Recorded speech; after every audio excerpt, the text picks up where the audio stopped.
door overview, how it works. For starters, you need to know that when you have two rooms that differ in temperature, there will be air infiltration that occurs at the doorway joining the two rooms. We can see the results of this naturally occurring air infiltration by holding a ribbon in front of the doorway. In this example, Dan is standing on the warm side of the doorway with the air door turned off. Because hot air rises and cold air falls, the colder air from the cooler slips into the warmer room along the floor. When properly adjusted, the HCR air door you have installed will effectively prevent this from happening. As you will see, once we turn on the air door, the ribbon will hang straight down, indicating little or no air escaping from the cooler. Because we are countering a two-way air exchange, the opposite will happen at the top of the doorway.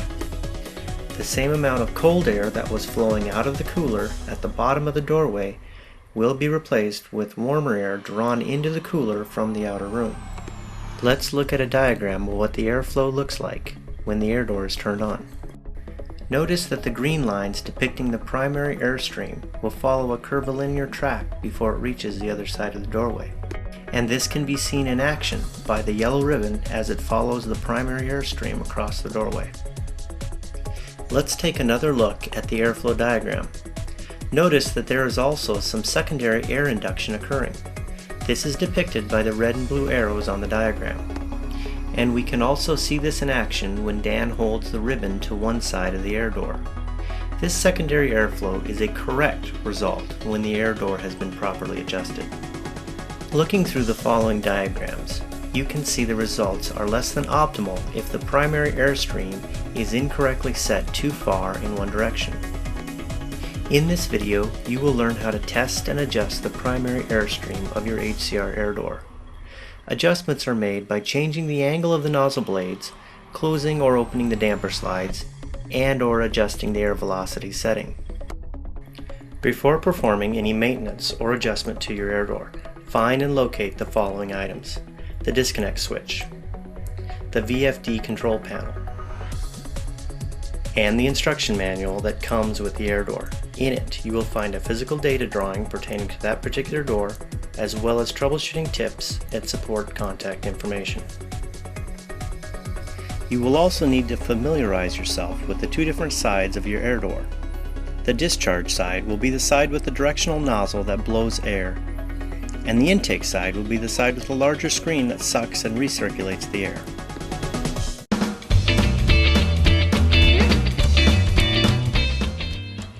General inspection.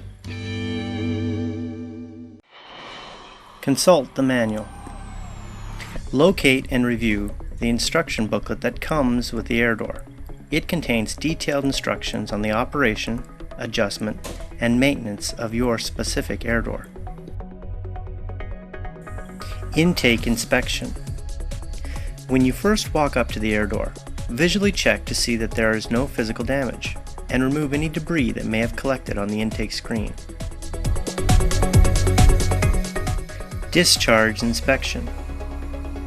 Similar to checking the intake side of the air door, assess that there is no physical damage to the discharge side.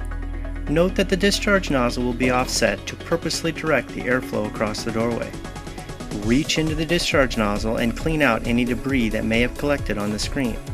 Air should be blowing out of the discharge side of the air door. If you gently push on the discharge nozzle blades, they should be rigid and securely fastened. Air velocity check. You are looking for an even distribution of air out of the discharge nozzle from top to bottom. For this exercise, you will need a handheld velometer. Check the air at the bottom of the discharge plenum by placing it directly in front of the primary airstream, approximately 12 inches off the ground. Take an airspeed reading from the velometer. Now, you will want to get another reading 12 inches from the top of the discharge plenum. A reading around 1400 feet per minute is what the design specifications call for. If you do not have the correct air velocity, you can adjust it by changing the position of the damper blade. Air velocity adjustment. For this exercise, you will need a 7/16 end wrench and an airspeed reading from the top and bottom of the discharge plenum. You can balance the air velocity of the primary airstream by opening or closing the slide dampers on the discharge nozzle. The main objective here is to get the same amount of air velocity out of the discharge nozzle at the top and bottom. The middle damper blade should be set to have an opening of 1 1/4 inch, which is the design specification width for the middle of the directional blade. Begin with the top and bottom damper blades completely open.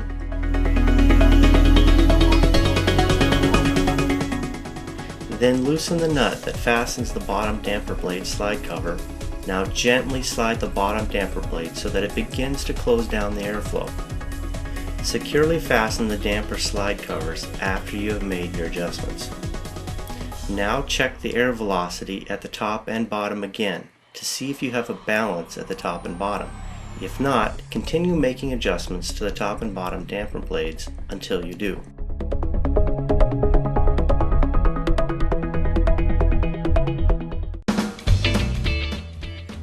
Discharge nozzle check. Locate the discharge side of the air door. Notice that the directional blades of the discharge nozzle are offset. This is deliberately done to counteract the natural flow through that occurs from air infiltration. The top of the discharge nozzle should be offset to blow towards the warmer side, and the bottom of the discharge nozzle should be offset to blow towards the cooler side of the doorway. The center of the discharge nozzle should point straight forward. Also note that the spacing between the blades of the discharge nozzle is set to be wider at the top and bottom of the doorway, but pinched closer together in the center. This is the correct arrangement for the directional nozzle on the discharge plenum. To find out what the specific dimensions are for your air door, consult the manual. Measuring the discharge nozzle offset. For this exercise, you will need a square ruler and a tape measure. Place the square ruler perpendicular to the discharge nozzle blade. With your other hand, measure the distance that the discharge nozzle blade is offset with the tape measure. Unless specified differently in your manual, the offset should be around 2.5 inches.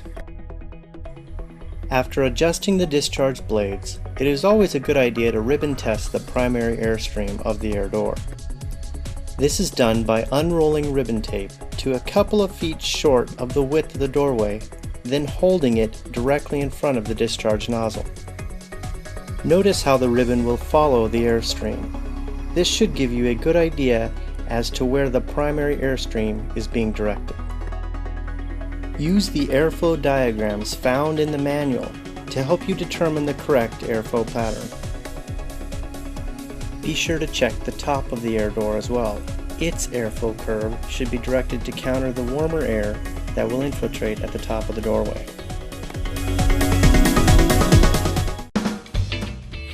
Discharge nozzle adjustment. For this exercise, you will need a 1/4 inch end wrench. First, loosen the set screw that secures the adjustment rod on the bracket nearest the plenum face. Gently push the entire directional blade assembly to the desired angle. Then securely fasten the set screw on the adjustment rod to lock the directional blades in position.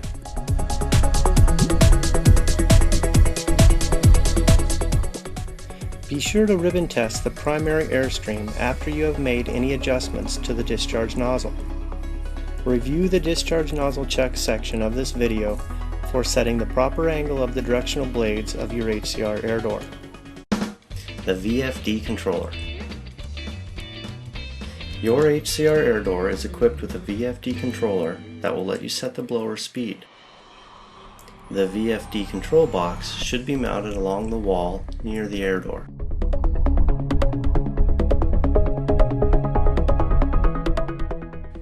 After you have balanced the air velocity by adjusting the damper blades on the discharge plenum and set the correct angle for the directional blades on the discharge nozzle,